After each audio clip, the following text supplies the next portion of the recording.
नमस्ते, मैं हूँ आपकी दोस्त कथा क्षितिज से और आज हम एक ऐसे प्राचीन पर्व की जड़ों को खंगालने जा रहे हैं जिसकी गूंज सदियों से हमारे मन प्राण में बसी है। महाशिवरात्रि। ये केवल एक त्योहार नहीं बल्कि समय के गहरे गर्भ में छिपी एक ऐसी दास्तान है जो मानवता के आध्यात्मिक सफर को दर्शाती है। आइए मेरे साथ इस दिव्य यात्रा पर चलें और महादेव की इस पावन रात्रि के ऐतिहासिक मूलों को उजागर करें। कल्पना कीजिए, आज से लगभग 5000 साल पहले की सिंधु घाटी सभ्यता का। मोहनजोदड़ो और हड़प्पा जैसी प्राचीन बस्तियों में पुरातत्वविदों को एक ऐसी मुहर मिली है जिस पर एक योगी जैसी आकृति बैठी है जिसके चारों ओर जानवर हैं। विद्वानों ने इसे पशुपति सील का नाम दिया। यह आदि शिवा का एक प्रारंभिक रूप माना जाता है, पशुओं के स्वामी, योगियों के आदि गुरु। ये खोज हमें स्पष्ट रूप से बताती है कि शिव उपासना की जड़ें वैदिक काल से भी पुरानी हैं, जब सभ्यताएं आकार ले रही थीं और मानव प्रकृति के साथ अपने संबंध को अध्यात्म के माध्यम से परिभाषित कर रहा था। ये प्रमाण हमें महाशिवरात्रि के ऐतिहासिक सफर का पहला पड़ाव दिखाते हैं, जब प्रकृति और अध्यात्म एक गहरे रिश्ते में बंधे थे और आदिमानव ने ब्रह्मांड की शक्तियों को पूजना शुरू किया था। फिर आता है वैदिक युग, जहां हमें रुद्र के रूप में शिव के पहले लिखित उल्लेख मिलते हैं। ऋग्वेद में रुद्र को एक शक्तिशाली, कभी कभी उग्र देवता के रूप में वर्णित किया गया है, जो आंधी तूफान के देवता थे, विनाशक थे, लेकिन साथ ही औषधियों के दाता और कल्याणकारी भी थे। धीरे धीरे उपनिषदों और बाद के वैदिक ग्रंथों में रुद्र का यह उग्र स्वरूप शांत होकर शिव यानी कल्याणकारी और शुभ में बदल गया।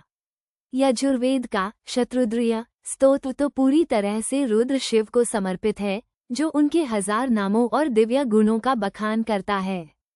यह वह समय था जब शिव को ब्रह्मांड के संहारक, पालक और निर्माता के रूप में स्वीकार किया जाने लगा और उनके विभिन्न रूपों की उपासना ने एक आकार लेना शुरू किया। यहीं से महाशिवरात्रि जैसे पर्वों की वैचारिक नींव रखी गई, जहां भक्त शिव के इन्हीं कल्याणकारी और सर्वव्यापी स्वरूप की आराधना करते हैं। परंतु महाशिवरात्रि को उसका वर्तमान स्वरूप और गहरा अर्थ पुराणों के काल में मिला। यह वह समय था जब विभिन्न पौराणिक कथाओं ने इस रात को असाधारण और अत्यंत पवित्र बना दिया। इनमें से सबसे प्रसिद्ध है लिंगोद्भव की कथा। जब सृष्टि की शुरुआत में भगवान ब्रह्मा और विष्णु अपनी श्रेष्ठता को लेकर बहस कर रहे थे, तब उनके बीच एक विशाल, अंतहीन अग्नि स्तंभ प्रकट हुआ। वह था शिवलिंग। ब्रह्मा हंस बनकर उसका ऊपरी छोर खोजने गए और विष्णु वराह बनकर निचला। कोई भी उसका अंत नहीं ढूंढ पाया। तब उन्होंने समझा कि यह आदि और अनंत महादेव ही हैं, जिनके न आदि का पता है और न अंत का। इस कथा ने शिवलिंग की महिमा को स्थापित किया और इस महाशिवरात्रि की रात को भगवान शिव के निराकार अनंत स्वरूप की पूजा का मुख्य आधार बनाया, जो आज भी करोड़ों भक्तों द्वारा पूजित है। एक और महत्वपूर्ण कथा समुद्र मंथन से जुड़ी है। जब देवताओं और असुरों ने मिलकर अमृत पाने के लिए समुद्र मंथन किया, तब हलाहल नाम का एक अत्यंत भयंकर विष निकला, जिसने पूरी सृष्टि को भस्म करने की धमकी दी। तब भगवान शिव ने करुणावश इस विष को अपने कंठ में धारण कर लिया और उनका कंठ नीला पड़ गया, जिससे वे नीलकंठ कहलाए। ये घटना भी महाशिवरात्रि से जोड़ी जाती है, जहां शिव ने सृष्टि को बचाने के लिए यह महाबलिदान दिया। भक्त इस रात को जागृत रहकर शिव की महिमा का गुणगान करके उस सर्वोच्च त्याग और परोपकार को याद करते हैं। यह वह रात भी मानी जाती है जब शिव ने तांडव नृत्य किया था, सृष्टि के विनाश और नवसर्जन का नृत्य, जो ब्रह्मांड के सतत चक्र का प्रतीक है।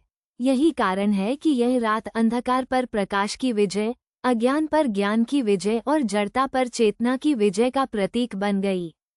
इस प्रकार महाशिवरात्रि केवल एक पर्व नहीं, बल्कि सहस्रों वर्षों के आध्यात्मिक विकास, दार्शनिक चिंतन और सांस्कृतिक परंपराओं का एक अनुपम संगम है। सिंधु घाटी की आदिम साधना से लेकर वैदिक ऋषियों की स्तुतियों और पुराणों के कथाकारों की दिव्य गाथाओं तक, हर युग ने इस महापर्व में अपनी श्रद्धा और समझ का योगदान दिया है।